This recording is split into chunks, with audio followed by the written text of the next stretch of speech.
قانونی راستہ سر عدالتی راستہ ٹھیک ہے سر، الیکشن کے ذریعے راستہ. جس طرح آپ فرما رہے ہیں کہ سر کوئی راستہ نظر نہیں آ رہا، قانونی راستہ نظر نہیں آ رہا، نظام پورا جامد ہے، تو پھر کیا خان صاحب کو زمینی حقائق کا نہیں پتا؟ وہ پھر جس قسم کی بات کرتے ہیں، لوگ یہ بھی کہتے ہیں کہ ان کو زمینی حقائق کا نہیں پتا، اس وقت کچھ نہیں ہو سکتا، بات چیت کریں، جتنی ریلیف مل سکتی ہے اتنی ریلیف لے لیں، ادروائز تو نظام سے آپ کو کچھ نہیں ملنے والا. دیکھیں، عمران خان صاحب نظام سے کچھ مانگ بھی نہیں رہے، وہ پاکستان کی عوام سے تقاضا کر رہے ہیں کہ 78 سال سے یہ عوام محکوم ہے. انگریز چلا گیا لیکن یہاں حقیقی آزادی نہیں آئی. چند لمحے آتے ہیں کبھی آزادی کے اور ان کو سلب کر لیا جاتا ہے. عمران خان اب اپنی رہائی کی بات نہیں کر رہے، وہ کوئی اقتدار حاصل کرنے کی بات نہیں کر رہے، وہ اس 78 سالہ بوسیدہ اور بدبودار نظام کو تبدیل کرنے کی بات کر رہے ہیں، جس میں انسانوں کو انسان نہیں سمجھا جاتا، ان کے ووٹ کو قابل اعتنا نہیں سمجھا جاتا، ان کی آواز کو اس قابل نہیں سمجھا جاتا کہ سنا جائے. خان صاحب اب اس نظام سے کچھ نہیں مانگ رہے، وہ پاکستان کی عوام کو کہہ رہے ہیں کہ اٹھو اور اس نظام کو ختم کرو اور حقیقی آزادی حاصل کرو. اس کے لیے وہ جیل میں بیٹھے ہیں.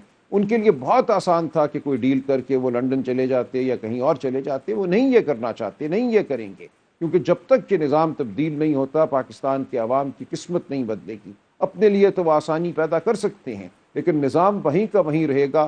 جن لوگوں نے اس نظام کے ساتھ سمجھوتا کیا اور بڑے چالاک قرار پائے، انہوں نے پاکستان کے عوام کو کیا دیا؟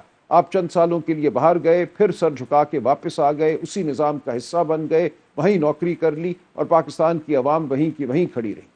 ٹھیک ہے. اچھا سر، یہ جو سارا معاملہ چل رہا ہے ابھی عدالتوں کے اندر بھی ہے، خان صاحب کا کیس بھی اسی ہفتے لگا ہوا ہے 5 تاریخ کو، کیا آپ پر امید ہیں کہ اس میں کوئی خان صاحب کو قانونی ریلیف مل سکتا ہے، خان صاحب کی رہائی عید سے پہلے ممکن ہو سکتی ہے؟ کیونکہ کافی اس حوالے سے خبریں آتی رہیں. یہ دیکھیں، قانونی طور پہ تو خان صاحب کا ریلیف بنتا ہے. یہ مقدمہ مکمل طور پہ لغو ہے. القادر کیس، ایک پیسے کا کوئی نقصان ریاست پاکستان کو نہیں ہوا. پاکستان کی کابینہ نے کبھی نہیں کہا تھا کہ یہ 190 ملین پاؤنڈ اس اکاؤنٹ میں ڈال دیے جائیں جو رجسٹرار سپریم کورٹ نے کھولا ہے. وہ پیسے براہ راست لندن سے اس اکاؤنٹ میں گئے اور وہاں سے حکومت پاکستان کے پاس آ گئے. ایک مکمل طور پہ جھوٹا بیانیہ میڈیا میں گھڑا گیا. یہ مقدمہ تو کچھ بھی نہیں ہے. آئین اور قانون کے مطابق بات ہو تو خان صاحب کو اس میں باعزت بری ہونا چاہیے، صرف ان کی سزا معطل نہیں ہونی چاہیے. لیکن معاملات پہ تو اس سے برعکس ہے نا. آئین اور قانون کے مطابق تو ہر کچھ نہیں ہو رہا. اس لیے مجھے نہیں پتا کہ کیا ہوگا 5 تاریخ کو، لیکن آئین اور قانون کے مطابق اگر معاملہ ہو تو پھر خان صاحب کو بالکل ریلیف ملنی چاہیے، ان کو باہر آنا چاہیے. اسی طرح جو 9 مئی کے حوالے سے ان کے مقدمات ہیں، جو التوا کا شکار ہیں لاہور ہائی کورٹ میں، وہاں ہزاروں کو بیل مل چکی ہے. کوئی وجہ نہیں کہ خان صاحب کو ان مقدمات میں بیل نہ ملے. اچھا، قانون اور آئین تو اپنی جگہ کھڑے ہیں. ٹھیک ہے سر. جس طرح سر آپ نے کہا کہ خان صاحب عوام سے یہ امید رکھتے ہیں کہ عوام اس میں کوئی کردار ادا کریں گے. خان صاحب نے اپنے لوگوں کو بھی کہا ہے کہ جو عہدیدار وزن نہیں اٹھا سکتے، جو ساتھ نہیں چل سکتے، وہ علیحدہ ہو جائیں. تو آپ سمجھتے ہیں کہ خان صاحب سمجھتے ہیں کہ کچھ لوگ ہیں جماعت کے اندر جو تحریک چلانے کے موڈ میں نہیں ہیں یا وزن نہیں اٹھا سکتے ان کے بیانیے کا؟ لیکن ہو سکتا ہے کچھ لوگ ایسے ہوں. ہر فکر کے لوگ ہوتے ہیں، ہر قسم کے حوصلے کے لوگ ہوتے ہیں، تو بالکل ایسا ممکن ہے. لیکن یہ کوئی بہت بڑی بات نہیں ہے. میں سمجھتا ہوں یہ آٹے میں نمک کے برابر ہوگا. جماعت بالکل متحد ہے، پرعزم ہے، اور میں سمجھتا ہوں پاکستان میں ایک معاشرتی تبدیلی آ چکی ہے. پاکستان کا نوجوان اب محکوم رہنے کو تیار نہیں ہے. اس کے ہاتھ میں شعور ہے، ذہن میں شعور ہے. وہ فون پہ بھی سب کچھ دیکھتا سمجھتا ہے، اپنی زبان سے وہ بات ادا بھی کرتا ہے. وہ نہیں مانے گا اس محکومیت کو جو 78 سال سے اس ملک میں پاکستانی قوم پہ مسلط ہے. اچھا سر، 9 مئی کے کیسز کا آپ نے ذکر کیا. اب کچھ لوگوں کو سزائیں بھی ہو رہی ہیں. ایک ایم این اے صاحب کو تو سزا سنا دی گئی. اس طرح کی خبریں بھی آ رہی ہیں کہ مزید ایم این اے صاحبان کو سزائیں ہو سکتی ہیں. ہو سکتا ہے پاکستان تحریک انصاف 10 سے لے کے 40 تک سیٹیں وہاں پہ گوا دے اور پھر دوبارہ ان کے لیے وہ سیٹیں جیتنا بڑا مشکل ہو جائے گا. تو کیا اس حوالے سے کوئی مشاورت ہو رہی ہے جماعت کے اندر؟ کوئی فکر ہے، کوئی اس حوالے سے تشویش ہے جماعت میں؟ نہیں، کوئی فکر نہیں ہے. دیکھیں، فکر کی کیا بات ہے؟ جب ایک نظام ہی ڈھیر ہو چکا ہے تو وہ 10 سیٹیں ہم سے چھین لے، 40 چھین لے. دیکھیں، یہ معاملہ پارلیمان کے اندر بیٹھنے والا رہا ہی نہیں ہے. یہ معاملہ، میں بار بار عرض کر رہا ہوں، پاکستان کے عوام کا معاملہ ہے. پاکستان کے عوام کے ذہنوں کا، دلوں کا معاملہ ہے. ان کی کیا خواہش ہے اس کا معاملہ ہے. یہ خواہش جو ہے انہوں نے ووٹ کے ذریعے تو ظاہر کر دی، ان کے ووٹ کو مانا نہیں گیا۔ اب سڑکیں ہیں، ایوان ہیں، ہر جگہ یہ مزاحمت ہوگی، ہر جگہ یہ بات ہوگی، اس لیے کوئی فرق نہیں پڑتا کہ 10 سیٹیں چھین لیں۔ پہلے بھی تو ریکاؤنٹنگ میں انہوں نے ہم سے 8 درجن سیٹیں چھین لی تھی، ریزرو سیٹس ہمیں نہیں دے رہے، 78 سیٹیں وہاں پہ ہیں، تو وہ بھی اگر وہ ہم سے چھین لیتے ہیں تو 10 اور چھین لیں، 20 اور چھین لیں، اس سے بالکل کوئی فرق نہیں پڑتا۔ اچھا سر، مخصوص نشستوں والے کیس میں تو آپ خود بھی پیش ہوتے رہے، ابھی تک کی جو پروسیڈنگز ہیں obviously معاملہ سب جوڈس ہے، لیکن ایز اے لائر آپ کی رائے کیا ہے؟ معاملات کس طرف جا رہے ہیں؟ آپ پر امید ہیں کہ معزز عدالت آپ کو یہ سیٹیں دے دے گی؟ دیکھیں، امید کا لفظ تو میں نے خارج کر دیا ہوا ہے اپنی ڈکشنری میں سے۔ ہم صرف معاملہ کرتے ہیں، جو بھی نظام ہے اس کے سامنے ہم جاتے ہیں، اپنی بات رکھتے ہیں اور زور سے رکھتے ہیں۔ میں یہ سمجھتا ہوں کہ جو 8 جج صاحبان کا فیصلہ ہے وہ تاریخی اہمیت کا فیصلہ ہے، وہ عظیم الشان فیصلہ ہے، اور سپریم کورٹ کی یہ روایت ہے کہ اپنے فیصلوں کو وہ تبدیل نہیں کرتی نظر ثانی میں۔ اگر یہاں ایسا ہوتا ہے تو یہ انتہائی باعث تعجب ہوگا، اور جو فیصلہ ہے اس میں کوئی نقص مجھے نظر نہیں آتا۔ جب میری باری آئے گی تو میں گزارشات پیش کروں گا، تو میری نظر میں تو اس فیصلے کو قائم رہنا چاہیے اور اس کے تحت سیٹیں ہمیں ملنی چاہیے۔ اچھا سر، آپ کا ایک بڑا کنسسٹنٹ ویو رہا ہے آئین کے حوالے سے، کچھ معاملات کے حوالے سے، ماضی میں آپ جو بھی جس کے اوپر بھی مشکل وغیرہ آئی، آپ کا ایک بڑا کنسسٹنٹ ویو رہا۔ اب آپ تحریک انصاف کے جنرل سیکرٹری ہیں، ملک کی سب سے بڑی سیاسی جماعت ہے، ماضی میں آپ کا بہت سارے لوگوں کے ساتھ اٹھنا بیٹھنا ہوگا، ان کی باتیں بھی سنتے ہوں گے۔ آپ کو سم ٹائم حیرت ہوتی ہے کہ وہ جو بات ہوتی تھی، ووٹ کی عزت کی بات ہوتی تھی، نظام عدل کی بات ہوتی تھی، جمہوریت کی بات ہوتی تھی، کچھ دوست اب اتنے ولولہ انگیزی سے اس پہ بات نہیں کرتے، آپ کے لیے یہ سرپرائزنگ تھا؟ دیکھیں، سرپرائزنگ سے زیادہ یہ میرے لیے باعث تکلیف ہے، دکھ کی بات ہے کہ جن لوگوں کے ساتھ 20 30 40 سال کا عرصہ گزارا، جو بات کرتے تھے انسانی حقوق کی، جو بات کرتے تھے جمہوریت کی، جو بات کرتے تھے آزاد عدلیہ کی، آج وہ نظریں چراتے ہیں، آج وہ خاموش ہیں۔ اس میں بہت بڑا طبقہ آ جاتا ہے ہماری سول سوسائٹی کا بھی، اس میں ہیں لوگ جو اب بھی کھڑے ہیں، لیکن بہت بڑی تعداد ان لوگوں کی ہے جن سے مجھے توقع تھی کہ وہ بات کریں گے انسانی حقوق کی، آزاد عدلیہ کی۔ وہ کسی بغض کا شکار ہیں یا خوف کا شکار ہیں یا لالچ کا شکار ہیں، میں نہیں کہہ سکتا، لیکن جن لوگوں سے مجھے توقع تھی کہ وہ بات کریں گے اور کھل کر بات کریں گے، وہ بات نہیں کر رہے۔ اسی طرح وکلاء میں بہت سے لوگ ایسے ہیں جن کے حوالے سے مجھے مایوسی ہوئی ہے۔ تو یہ ہے ایک عمل، لیکن ہم بہرحال اپنی جگہ کھڑے ہیں۔ میں سمجھتا ہوں پاکستان کا نوجوان ہمارے ساتھ کھڑا ہے، اور پاکستان کا مستقبل پاکستان کے نوجوان کے ہاتھ میں ہے، اس لیے مجھے کوئی بہت زیادہ فکر نہیں ہے۔ ہم عنقریب بہت جلد ہم آزاد ہوں گے، آزادی حاصل کریں گے، اور ایک جمہوری معاشرہ قائم کریں گے جہاں عزت نفس ہوگی، جہاں عدلیہ آزاد ہوگی، جہاں چادر اور چار دیواری کو پامال نہیں کیا جائے گا، جہاں اغوا کاری کے ذریعے قانون سازی نہیں ہوگی۔ سر، یہ پچھلے دنوں جو اوورسیز پاکستانیوں کی کچھ ملاقاتیں ہوئی ہیں، اب ایک صاحب نے کچھ انٹرویوز وغیرہ بھی دی ہیں اور انہوں نے کہا کہ میری متعدد ملاقاتیں ہوئی خان صاحب سے، لیکن معاملات آگے نہیں بڑھ سکے۔ کیا آپ لوگوں کو اس کا علم تھا کہ باہر سے لوگ آ کے حکومت ان کی ملاقات کروا رہی ہے خان صاحب سے؟ کبھی خان صاحب نے آپ سے ذکر کیا؟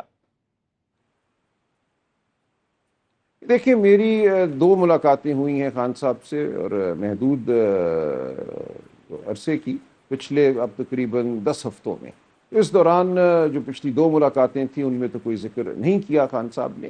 اگر کوئی ملاقات ہوئی ہے اور ملاقاتیوں نے یہ کہا کہ خان صاحب بس خاموش ہو جائیں، مان جائیں، چپ ہو جائیں، تو یہ گفتگو وہ نہ ہی کرتے تو بہتر تھا۔ خان صاحب اصول سے نہیں ہٹیں گے، اور میری نظر میں یہ ملاقاتیں اور ملاقات کرنے والے غیر اہم لوگ ہیں۔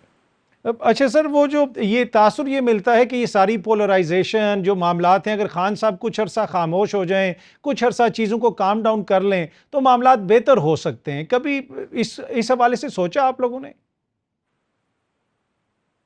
بالکل، اس کی کوئی ہمیں وجہ نظر نہیں آتی کہ کیوں خان صاحب کے خاموش ہونے سے معاملات بہتر ہو جائیں گے۔ پچھلے آپ 2.5 3 سال پر نظر دوڑائیے تو مسلسل کوشش یہ ہے کہ اس پورے نظام میں سے شرافت کو باہر کر دیا جائے، آئین قانون کو باہر کر دیا جائے، ہانس کا نظام قائم کیا جائے۔ تو کہاں آپ کو نظر آیا ہے کہ کوئی ذرا سی بھی کوئی رمق ہے اس نظام میں اب سچائی کی جانب مائل ہونے کی، کفر اور ظلم سے ہٹنے کی؟ تو مکمل طور پہ ایک فریب میں لتھڑا ہوا نظام ہے جو خان صاحب کو ہر چند ماہ کے بعد کہتا ہے کہ آپ خاموش ہو جائیے۔ کیوں وہ خاموش ہوں؟ کیا گارنٹی ہے اس نظام میں کہ اگلا الیکشن اسی طرح نہیں ہوگا جیسا 8 فروری کا ہوا، یا اس سے بدتر نہیں ہوگا؟ کیا آپ گارنٹی دے سکتے ہیں کہ اگر وہی منصوبہ ساز بیٹھے رہتے ہیں تو اگلا الیکشن وہ صاف اور شفاف کرائیں گے. کیوں کرائیں گے؟ تو ہمیں اس نظام سے لڑنا ہے, اس نظام کے سامنے خاموش نہیں ہونا. یہ خان صاحب کا بالکل واضح فیصلہ ہے. سر تحریک پھر کب سے شروع کرنے کے حوالے سے آپ لوگ سوچ رہے ہیں؟ دیکھیے, تحریک کا بھی لوگوں کے ذہن میں کوئی ایک مخصوص سا ایک خاکہ ہے کہ تحریک یہ ہے کہ 60-70 ہزار بندہ ایک شہر کی جانب گامزن ہو جائے. یہ نہیں ہے تحریک کا واحد طریقہ. تحریک بہت سی سطحوں پہ شروع ہوگی اور وہ زور پکڑے گی اور آپ دیکھیں گے کہ وہ کہاں پہنچتی ہے. تو یہ اس کا کوئی پہلا سین جو ہے وہ نہیں ہوگا جو لوگوں نے ذہنوں میں سمایا ہوا ہے یا اپنایا ہوا ہے اپنے ذہنوں میں. ٹھیک ہے. اچھا سر, اگر آپ لوگوں نے کوئی احتجاج وغیرہ کیا تو حکومت یہ بھی کہہ رہی ہے کہ جو لوگ باہر بیٹھے ہوئے یہ بھی دھر لیے جائیں گے. دھر لیں, کیا فرق پڑے گا؟ اچھا, دوسرا سر, کیا اسپیکر صاحب کے خلاف کوئی آپ تحریک عدم اعتماد لے کے آ رہے ہیں؟ کہ یہ بھی ایک مختلف جو عمل ہیں ان میں سے ایک عمل ہو سکتا ہے. کوئی بہت بڑی اہمیت نہیں ہے. ہم ہر ایک کو آئینہ دکھاتے رہیں گے. ان تحریکوں کا مقصد آئینہ دکھانا ہوتا ہے. اس ایوان سے 8 ممبر اغوا ہوئے اور یہ ایوان خاموش ہے. اس کا جو نگہبان ہے اسپیکر وہ خاموش ہے. کیوں ہے؟ تو یہ آئینہ تو ہم دکھائیں گے. ٹھیک ہے. سلمان اکرم راجہ صاحب, بہت بہت شکریہ سر. تھینک یو سو مچ ہمیں جوائن کرنے کے لیے. یہاں وقت ہوا ایک چھوٹی سی بریک سے واپس آئیں گے تو گفتگو کے سلسلے کو آگے بڑھائیں گے. ویلکم بیک جی. اب ہمیں جوائن کر رہے ہیں ارشد ایچ عباسی صاحب, واٹر اینڈ انرجی ایکسپرٹ ہیں. بھارت کی جانب سے جو بار بار یہ کہا جا رہا ہے کہ پاکستان کا پانی ہم روک دیں گے, بلکہ اب تو اس طرح کی خبریں آ رہی ہیں کہ کئی ہزار کیوسک پانی کم بھی ہوا ہے چناب میں. کیا معاملہ ہے, کس طرف یہ معاملات جا رہے ہیں, ان سارے معاملات پہ ہمیں عباسی صاحب جو ہے تھوڑی سی روشنی ڈالیں گے. سر بہت بہت شکریہ, تھینک یو سو مچ ہمیں جوائن کرنے کے لیے. سب سے پہلے تو یہ بتائیے گا کہ ایک نقطہ نظر پاکستان میں یہ بھی ہے کہ بھارت کی یہ ساری باتیں جو ہے نا ہلکی پھلکی دھمکیاں ہیں اور بھارت پاکستان کا پانی نہیں روک سکتا. کچھ حکومتی شخصیات بھی اس حوالے سے اپنی رائے دیتی ہیں. اطر اس پہ تو گورنمنٹ کی اپنی اسٹیٹمنٹ ہیں, اسپیشلی منسٹری جو واٹر ریسورسز ہیں. ہمارے شاید پرائم منسٹر کی بھی ہے کہ ابھی ان میں کیپیسٹی نہیں ہے. ظاہر ہے کہ ہماری انڈس واٹر کمشنر نے یہ سب نے بریف کیا ہوگا کہ حضور یہ کچھ نہیں کر سکتے. ابھی تو 3 ڈیم ہیں چناب پہ, 2 ہیں, 3 ہیں اس پہ, جیلم پہ اور 2 چھوٹے چھوٹے ہیں انڈس پہ.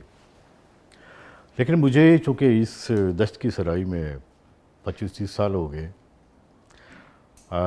وہ کہتے ہیں نا یہ مسئلہ آزمائے ہوئے ہیں, یہ بازو آزمائے ہوئے ہیں. جتنے بھی انڈیا میں جو لوگ اس پہ کام کر رہے ہوتے ہیں, ہمارا فریکوینٹ انٹریکشن تو ہوتا رہتا ہے اور ہمیں پتہ ہوتا ہے کہ یہ کیا کر سکتے ہیں, یہ کیا نہیں کر سکتے. ایک 20 دن پہلے ایک پیپر آیا تھا بڑا ڈیٹیل میں کہ دیکھیں آپ کے ساتھ وہ کیا کریں گے. ایگزیکٹلی وہی ہوا. پہلا کام انہوں نے یہ کیا ہے کہ 2 کینالز بنی تھی, نہریں بنی ہوئی تھیں مہاراجہ جو کشمیر ہیں ان کے زمانے میں جموں میں 1905 اور 1908 میں مکمل ہوگی. ایک پرتیپ کینال تھی اور ایک رمبیر. اس میں جو فلو کی کیپیسٹی تھی وہ ریسٹرکٹ کی گئی تھی انڈس واٹر ٹریٹی میں. ہم اس کو آسان لفظوں میں یوں کہہ سکتے ہیں کہ کچھ مہینوں میں لکھا گیا تھا کہ 1000 لیٹر سے زیادہ نہیں ہوگا اور کچھ میں 400. لیکن ان کی جو ڈیزائن کیپیسٹی تھی ایک کی 2200 ہے اور ایک کی 600 ہے. تو جب ٹریٹی انہوں نے کہا ہیلڈ ان میس تو پہلے انہوں نے فلو بڑھا دیا. جب فلو بڑھایا تو ڈپ یہاں پہ آنے شروع ہو گئی. پھر ایک ٹریبیوٹری ہے اس کی چناب کی, توی, بالکل سنا ہوگا آپ نے, بالکل short of head Marala join کرتی ہے. یہ توی راوی کمپلیکس کب کا مکمل ہو چکا ہوا ہے, انہیں شاید نہیں پتہ تھا. ایک تو انہوں نے وہاں سے مینوپولیٹ کیا, اور تیسرا تو اب میرے پاس بھی رپورٹ آ گئی ہے کہ جو کشن گنگا ہے اور دلستی ہے, یہاں پہ ڈیم کو بار بار پانی کو روکنا پھر ریلیز کرنا, پانی روکنا پھر ریلیز کرنا, یہ کام بھی کیا. یعنی جو میکسیمم جو ہو سکتا ہے وہ کر رہے ہیں. مطلب بھارت سنجیدہ کوشش کر رہا ہے پاکستان کا واٹر یہ جو سپلائی اس کو اپسیٹ کرنے کی. اتنی سنجیدہ کہ نریندر مودی نے جس دن ان کے پرائم منسٹر نے یہ کہا کہ جی ہم ان کا پسینہ تو نکل گیا ہے, تو سیم ٹائم سیٹلائٹ سے ان کو بریفنگ دی گئی کہ جی ہم یہ کر رہے ہیں. وہ لکلی بریفنگ میرے پاس بھی آ گئی سیٹلائٹ سے کہ کس طرح ڈاؤن اسٹریم بگلیار میں کہ اب فلو یہ ہے، اب یہ ہے، وہ ہے. تو ایگزسٹنگ انفراسٹرکچر میں ڈیمز اور یہ جو 2 کنالز ہیں اور ایک یہ جو کمپلیکس ہے، اس سے وہ جتنا مینوپولیٹ کر سکتے ہیں وہ کر رہے ہیں.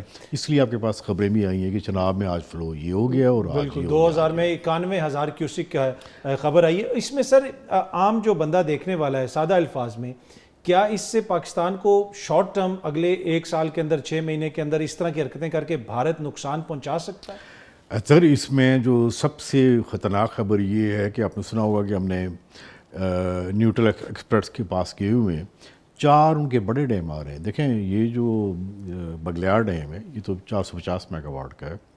آپ یوں کہہ لیں کہ پاکل دل آ رہا ہے 1000 میگا واٹ کا، ریتلے 850 کا ہے، ایک کنار ہے، ایک اور ہے، اب مجھے ابھی اس کا نام یاد نہیں.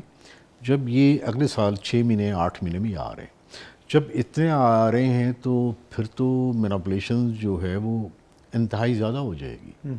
اور اس مینپولیشن کا نقصان یہ ہوگا، میں حیران ہوں کہ اگر ہم بیک ہسٹری میں دیکھتے ہیں، میں یہاں بات کہنا چاہتا ہوں تو 1948 میں یہ مسئلہ شروع ہوا تھا جب پہلی دفعہ پارٹیشن کے بعد یہ کنال بند کی تھی انڈیا نے. تو اس وقت کے جو گورنر تھے موسٹ پرابلی وہ نواب کالا باغ تھے، تو ان کے ایک ٹیلی فون کال کے اوپر یہ پانی کم از کم 6 مہینے کا ایگریمنٹ ہوا تھا.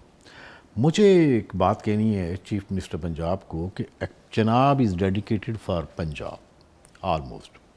اور دیکھیے ہماری ایکسپورٹ رائس ہے اور ہماری بریڈ باسکٹ بھی پنجاب ہے.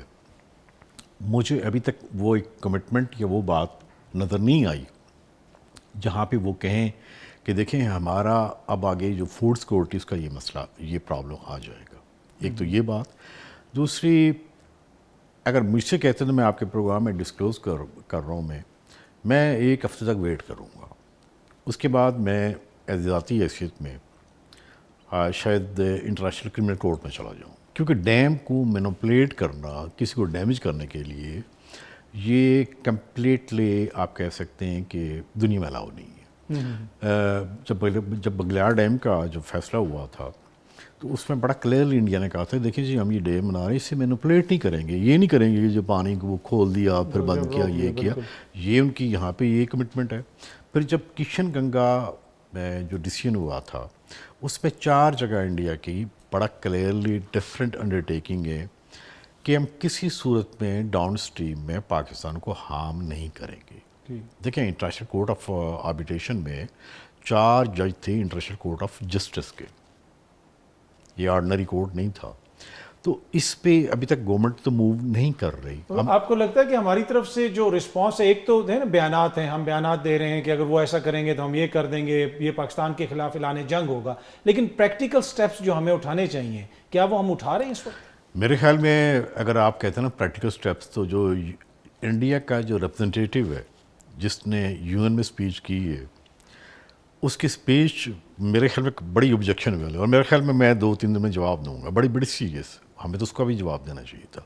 اور پرسوں جو تاجکستان میں جو کانفرنس ہوئی ہے گلیشیئرز پہ، تو دیکھیں ان کے بندے نے پھر بڑا جواب دیا پرائم منسٹر کو. ہمیں یہ چھوٹے چھوٹے پیسز میں بتانا چاہیے کہ آپ اس کو جو ہیلڈ ان ایمینس کیا، اس کو تھوڑا سا یعنی جو سسپینڈ کیا اس کی بیک گراؤنڈ بتا دوں.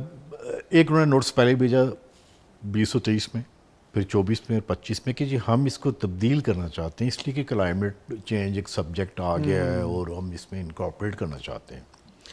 مجھے اطر اس سبجیکٹ میں پڑھے ہوئے بڑا عرصہ ہو گیا، بلکہ میرا 10 سال میرے لگے ہیں سیاچین پہ، اس کو پیس پارک کنورٹ کرنے میں. مجھے بڑے اچھا انڈیا سے بھی بڑا رسپانس آیا، آلموسٹ وہ اینڈ پہ ہو بھی گیا تھا. سو کلائمیٹ چینج کی جو پہلی بات آتی کہ یہ جو واٹر شیڈ ہے چناب کا، جہلم کا، انڈس کا، یا ایون اگر آگے چلے جائیں ستلج بیاس، اس کا بھی تو ہمارے پاس تو نہیں ہے. بڑی موٹی باتیں کریں گے ہم کہ انڈیا میں اس وقت کول تقریباً 2.5 لاکھ میگا واٹ ہے. ٹھیک ہے. وہ جو کول ہے اس کا کتنا امپیکٹ ہوا ہے؟ انڈین سپریم کورٹ میں بڑے ریٹ پٹیشنز ہیں، اس پہ بڑے فیصلے بھی ہوئے ہیں، اور انڈیا میں بڑی وہاں پہ بڑے انڈیپینڈنٹ لوگ ہیں. وہاں پہ بڑا کلیئر ہے کہ یہ جو بھی کچھ کر رہا ہے یہ انڈیا خود کر رہا ہے. اس میں ایک بات جو آپ چونکہ انٹرنیشنل افیئر کے اوپر بڑا